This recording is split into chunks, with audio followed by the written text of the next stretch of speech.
jika di akhir 10 hari terakhir ya, dakhalal ashr shadda mi'zarah. Jadi Nabi itu pakai sarung, Pak. Ya, Nabi setiap 10 hari terakhir mengencangkan sarungnya. Tuh, Nabi pakai sarung kan? Ayo amalin pakai sarung ntar. Boleh nggak pakai gamis? Ya gamis itu bagian dari sarung karena bentuknya sarung. Nah, coba amalkan sunnah sarung hari ini, besok mau gamis, besok pakai celana gitu. Ya, digilir aja. Nabi itu fleksibel. Orangnya nggak kaku. Yang kaku kan kita, Pak. Mesti pakai sarung tiap hari, ya kan repot juga. Nah, tapi kalau di Malang, di Jombang, di Madura tuh ya, kiai-kiai nemenin istrinya masuk ke mall pakai sarung, Pak. Coba antum pakai sarung masuk. Jadi orang aneh. Mengencangkan sarung itu bisa berarti tidak menggauli istrinya, bisa berarti beliau ini mulai ketat beramalnya. Nah, saya lebih cenderung mengartikan beliau ketat dalam beramal. Ya, maka Nabi itu, ini kan orang nanya, Ustadz, bid'ah nggak sih bangun-bangunin orang subuh? Tergantung caranya. Nabi kan disebutkan wa ayqaza ahlah. Nabi jika sudah mau beramal yang ketat tadi, membangunkan keluarganya. Bahkan Nabi itu ketuk, dulu kan belum ada mic. Masuk ke rumah, ketuk semuanya. Keluarga Nabi kan banyak, istrinya 9 waktu beliau mau wafat. Lalu anaknya, istrinya, sepupunya itu dibangunin semua. Nah, disitulah sunnahnya membangunkan orang qiyamul lail. Jadi kalau ada orang nanya, ada nggak sih dalilnya? Ini dalilnya. Dulu metodenya manual satu-satu, sekarang bisa lewat toa. Ya, bukan tua Pak ya, toa. Pakai sound, pakai mikrofon. Yang penting jangan ugal-ugalan. Ini masjid Baitullah, rumah tempat menyembah Allah. Maka ini hati-hati Pak, nanti anak-anak muda jangan sampai nggak beradab ketika dia membangunkan orang di masjid. Gimana? Nah itu nggak benar itu. Diajarin. Ya. Annahu kinayatun anil jidd wa tashmir, anil jadd wa tashmir fil amal ya. Ini maknanya adalah mengetatkan amalan. Dan bagian nomor 2 terakhir, jadi ada 2 poin lagi. Imam Ghazali yang merupakan sumber kitab ini, Imam Ghazali punya kitab Ihya, diikhtisar oleh Ibnul Jauzi, Ibnul Jauzi diikhtisar lagi oleh Ibnu Qudamah Maqdisi. Membagi kelas salat saum itu menjadi 3, dan kita nanti akan sering dengar ustadz berceramah di bulan puasa nanti mengenai pembagian ini.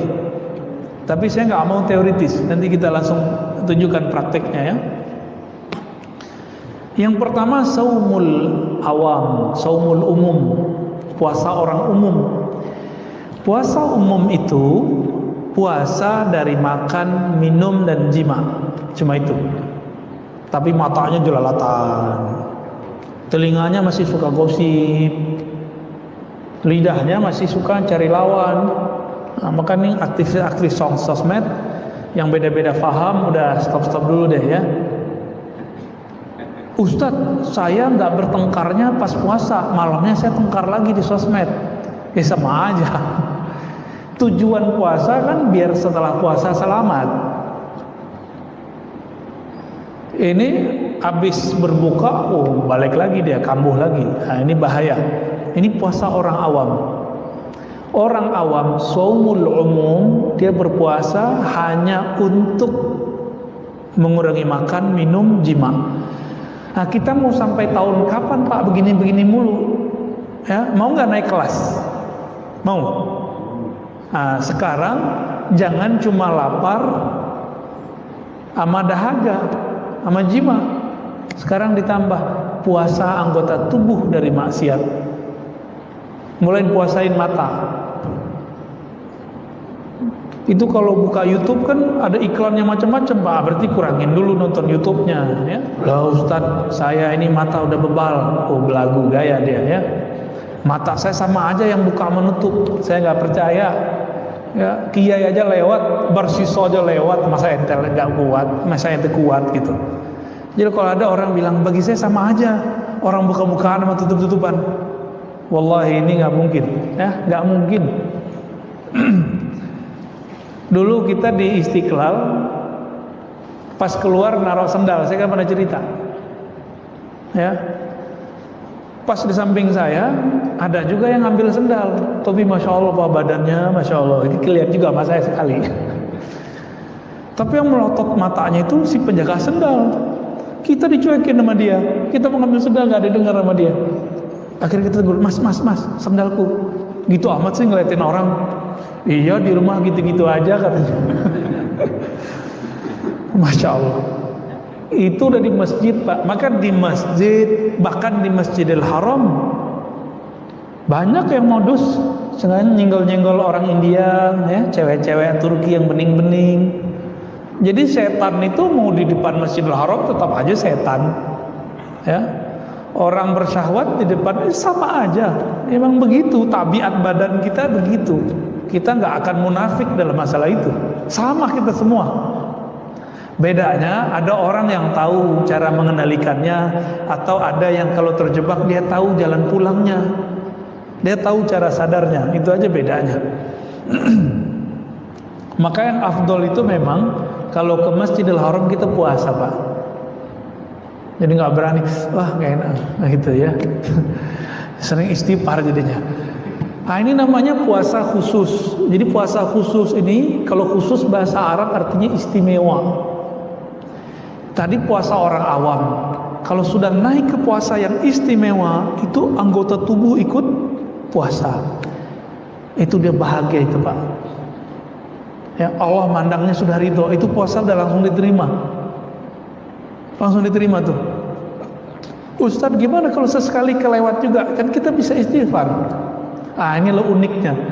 Orang kalau belum sampai ke taraf ini, dia nggak tahu kalau tobat istighfar itu ada tingkatannya. Ada puasa dari dosa zahir, ada puasa dari dosa batin.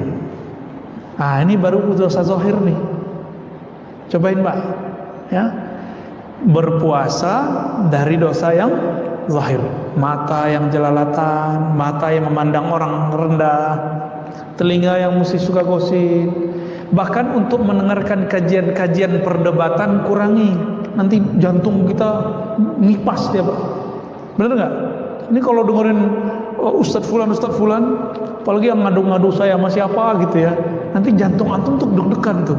Coba itu nggak usah ditonton dulu. Ini yang buat video ngadu-ngadu orang, ente stop dulu deh bulan puasa. Ya, ini kan banyak yang hobi. Ada yang motong-motong video, ya masya Allah.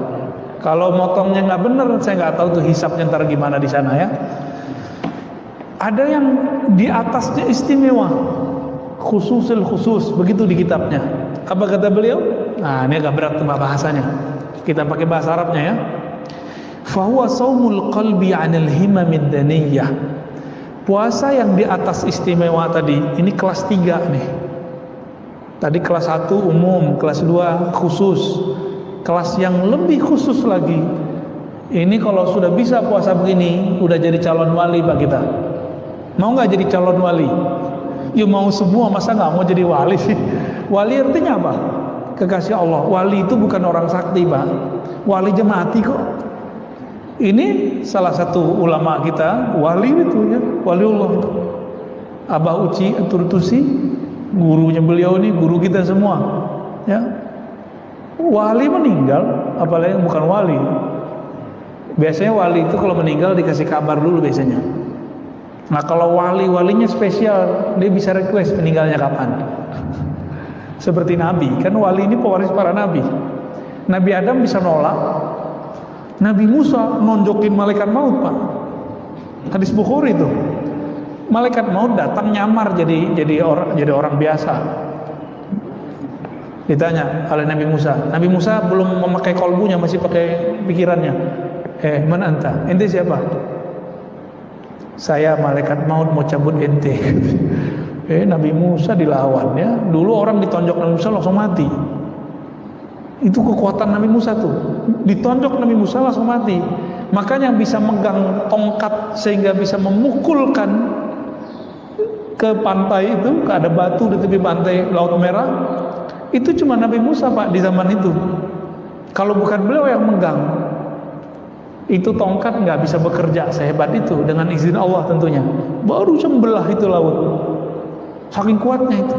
Coba antum mukul-mukul tuh, ini aja belum tentu patah ya. Jadi karate sekarang tuh nggak ada apa-apanya ya, taekwondo apa boxer mecah-mecah itu nggak ada apa-apanya sama Nabi Musa.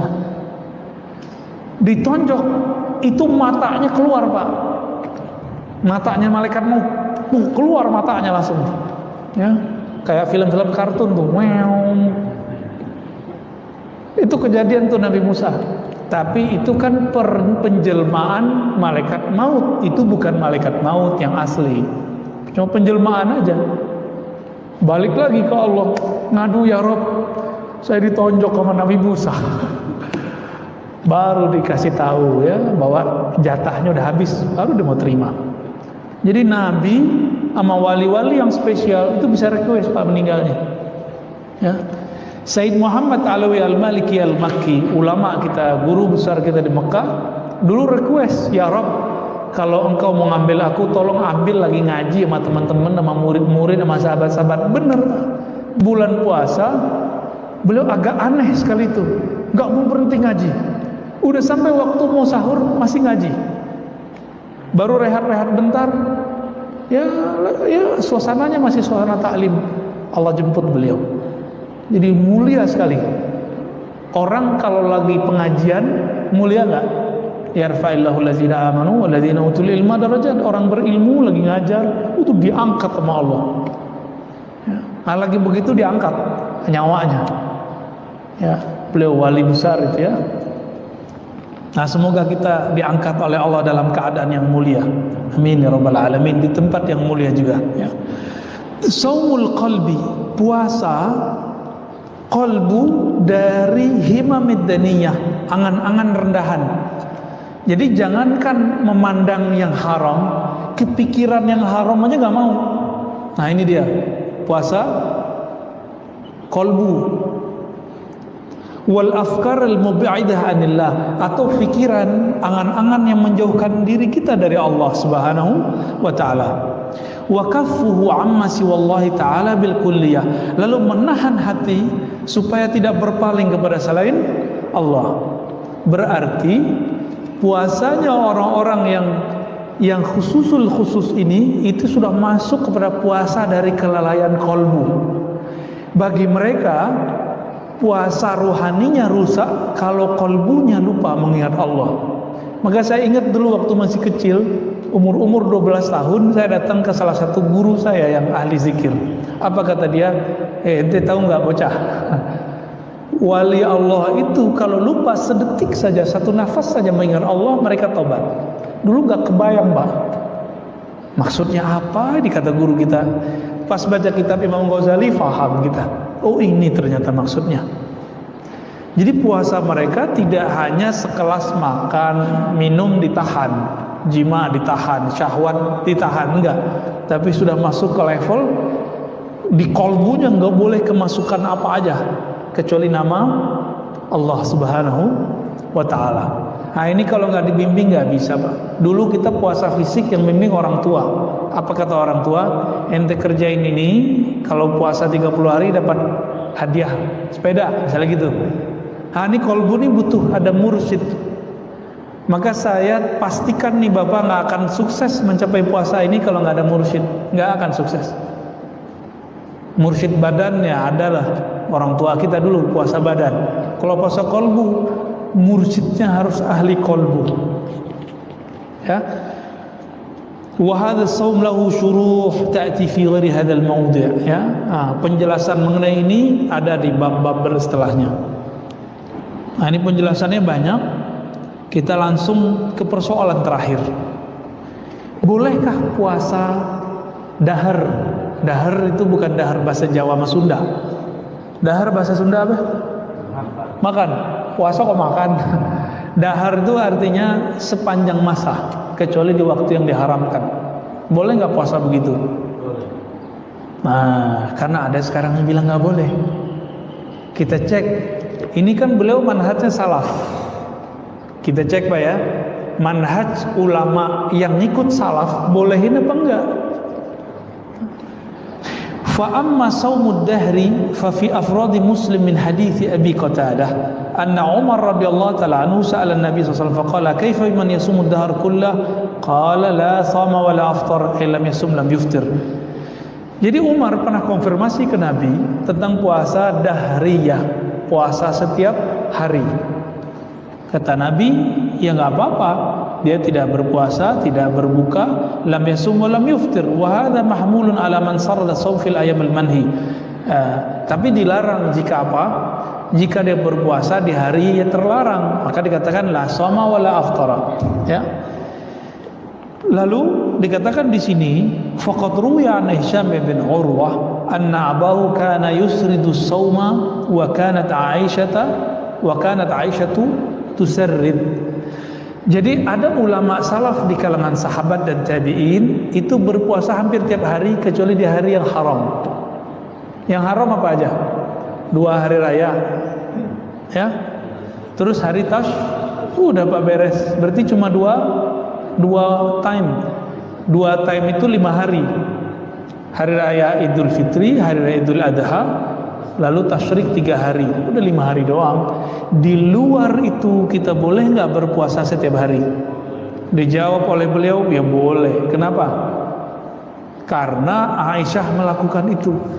Sayyidah Aisyah ini setelah Nabi wafat beliau puasa tiap hari. Masa orang Syiah nuduh beliau ini pelacur, Pak? Jadi orang-orang Syiah ini lagi berebut nih sama Wahabi di Indonesia. Hati-hati Pak, antar ya. Orang Syiah berebut sama Wahabi di Indonesia. Itu Suriah, isu Syiah sama Sunni, Syiah Wahabi sudah berhasil. Irak hancur. Tinggal Indonesia, negara Islam terbesar yang mesti kita jaga. Dan masjid ini jadi bentengnya Pak. Jangan kemasukan di masjid. Kemasukan orang-orang yang mau memperebutkan negeri ini, yang sudah ahlu sunnah dari dulu. Ya, oh kita nggak mengkafirkan Syiah, enggak. Kita nggak mengkafirkan Wahabiyah, enggak. Kita berbeda sama Syiah karena Syiah menghujat para sahabat Nabi, menghujat Sayyidah Aisyah yang setelah Nabi wafat dia berpuasa tiap hari. Hujatan mereka apa? Aisyah ini fahisyah, pelacur gitu. Nauzubillah min dzalik, ya. Pelaku maksiat, mesum, begitu kata mereka. Waras gitu. Nabi wafat di pahanya Aisyah, Pak. Itulah tubuh paling mulia. Jika ada tanah Makkah Madinah diinjak oleh Rasulullah jadi mulia, maka tubuh Sayyidah Aisyah adalah tubuh paling mulia. Anas bin Malik didatangi oleh orang. Apa kata orang ini? Wahai Anas, mana mata yang dulu matamu melihat Rasulullah? Kata dia, ini mata saya. Izinkan aku menciumnya. Dicium Pak, cuma karena ngelihat Nabi. Ada sahabat yang dulu diludahin mulutnya sama Rasulullah. Ada yang dia makan sesuatu dari darahnya Nabi, dari bekasnya Rasulullah. Itu sahabat datang minta berkah. Minta berkah Pak. Ini Rasulullah punya istri, semua dari diri Nabi masuk ke dalam dirinya. Kira-kira kurang berkah apa tuh? Bukan fahisyah, tapi sahibatul barakah. Di dalam dirinya banyak keberkahan. Jadi kita nggak bisa susah lah ngomong sama Syiah tuh di situ. Ya, ada beberapa kesamaan kita dengan Syiah. Ada kita cinta Ahlul Bait, mereka cinta Ahlul Bait. Kita cinta Habib, mereka cinta Habib. Bedanya Habib mereka benci sama Aisyah, benci Abu Bakar. Ternyata isu ini dijawab oleh cucunya Ali, Ja'far Shadiq. Ja'far bin Muhammad Al-Baqir bin Ali Zainal Abidin bin Husain bin Ali. Berarti keturunan keberapa nih? 5. Ja'far ini punya ibunya keturunan Abu Bakar. Kalau ada sekarang keturunan Husain, keturunan Hasan, khususnya keturunan Husain, keturunan Ja'far, mencaci maki Abu Bakar As-Siddiq sama dia mencaci maki kakeknya dari jalur neneknya. Ja'far punya ibu keturunan Abu Bakar As-Siddiq. Kira-kira gimana? Ya, jelas Pak, kita jelas. Tapi saya dituduh Syiah apa sama orang? Kira-kira kita marah nggak? Ya nggak marah, kita ketawa aja. Berarti yang nuduh nggak ngerti Syiah itu apa. Ya, dia punya konsep tasawuf itu Syiah. Kayak saya kan bertasawuf, belajar maksudnya. Saya bukan sufi Pak, cuma suka gemar, suka belajar kitab tasawuf, ya, berziarah ke orang tasawuf, ngaji kepada ahli tasawuf. Sayanya belum sufi, belum, masih jauh. Ya kalau sufi kita nggak kuat Pak, ya nggak kuat kita jadi sufi. Kita jadi orang biasa aja dulu ya. Kalau Wahabi bagaimana? Wahabi kebalikan Syiah, nggak senang sama habaib, benar nggak? Nanti coba cek, nggak senang sama habaib, benci banget sama habaib. Ya. Maka kalau ada postingan kebencian kepada zuriat Nabi, pastikan dia nasibiyah. Nasibiyah ini kelompoknya sekarang ada di Wahabi. Kalau agak kencang dikit jadi khawarij, jadi teroris. Kalau yang nggak kencang ya paling-paling neror-neror pengurus aja palingnya. Bid'ah ente ya, ngomong itu ya. Ente pelaku bid'ah nih. Dihisab nanti di hari akhirat. Ittaqullah, paling gitu-gitu doang ngomongnya. Ya masih bisa diatasi lah itu, kita ngobrol, ngopi bareng selesai Pak. Tapi kalau yang sudah yang bersenjata itu nggak bisa ngomong kita ya. Nah, semoga salafi-salafi Wahabi yang ada di Indonesia cuma teror-teror begitu aja, teror verbal nggak apa-apa lah, jangan sampai teror-teror nembak, jangan, nggak boleh ya. Kalau ada habisin, kita meminta kepada pemerintah habisin mereka. Tapi saya yakin kebanyakan salafi di Indonesia itu salafi ngaji aja, kencengnya di pengajian aja. Tapi kalau ini dibiarin terus, coba lihat si Ustadz A, Ustadz Fulan udah mulai menentang lagu Indonesia Raya, benar nggak? Bagi dia Indonesia Raya itu tauhid, Pancasila tauhid. Ini kan ambigu, nggak boleh melawan pemerintah, tapi dia anti sama konsep falsafah pemerintah. Ambigu dari kepalanya, ambigu. Ya manhaj ambigu inilah yang sekarang diminati oleh orang-orang baru ngaji. Ya, kita lama ngaji tapi berasanya kayak baru ngaji juga ya. Sayyidah Aisyah radhiyallahu taala anha, beliau puasa hampir tiap hari. Jadi kalau antum mau bilang ini bid'ah, wah istri Rasulullah bid'ah dong. Berani bilang istri Rasulullah bid'ah. Urwah ini masih keluarganya Aisyah, itu puasa hampir tiap hari. Dia sanadnya ke Sayyidah Aisyah. Utsman juga sama. Anas bin Malik bercerita Abu Thalhah itu berpuasa 40 hari. Izzuddin bin Abi Salam pernah puasa, ini puasanya agak aneh, nggak makan minum 40 hari 40 malam, nggak makan minum. Izzuddin bin Abi Salam lagi tengkar sama Brahmana, biksu, adu kesaktian Mbak. Izzuddin muridnya Abul Hasan Syazili, qaddasallahu sirrahu, ya, murid wali Allah besar, Al-Qutub Asy-Syahir, ya, Al-Ghawthul A'zam Abul Hasan Syazili bersembahyang bara ya, kalau engkau bisa masih hidup selama 40 hari 40 malam gak makan gak minum, maka aku dan pengikutku ikut kamu.